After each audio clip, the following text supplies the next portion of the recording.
more time. Decking series, another segment. We'll get her done this time. In this one, in our platform of the blog Done Solutions, we've done a number of things. We've done podcasts where we've had insurance people speak or different lawyers talk about just areas where trade professionals and or homeowners can get themselves into the weeds as far as liability. So I thought you and I could talk a little bit about the build process and actually who's doing the work.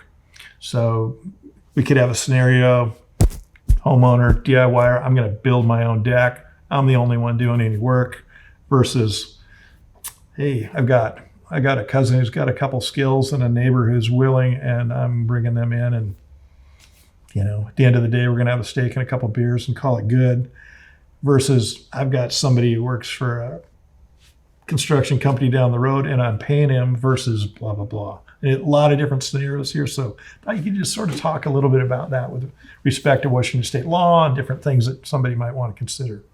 Oh, simple question. Yeah, simple. Sorry. So covering a lot of ground there.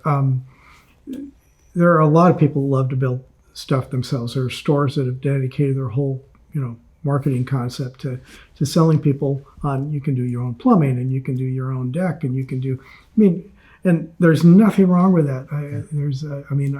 I love the fact that I can go in and do a lot of my own work. So I get that. From a legal point of view with the state of Washington, the state wants you, if you're hiring somebody to build something for you, they want that person to be licensed, bonded, and insured.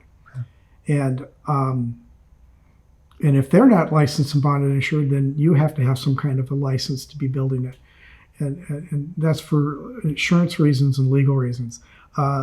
We've all, lots of us have had fences put in, or somebody's come over. My buddy's a good electrician and he'll help me do something. And that happens all the time. But you should be aware that when you hire somebody on the side like that, that there is some risk. Because when somebody's licensed, bonded, and insured, and somebody falls down and breaks a leg or gets hurt or gets a concussion working on your job site, some accident happens, then state industrial insurance takes care of that. Doesn't fall on you at all. So if somebody's working on your home and it's just your buddy and he gets hurt, it could be your homeowner's insurance that gets tapped. And depending on what the injury is, that can be significant.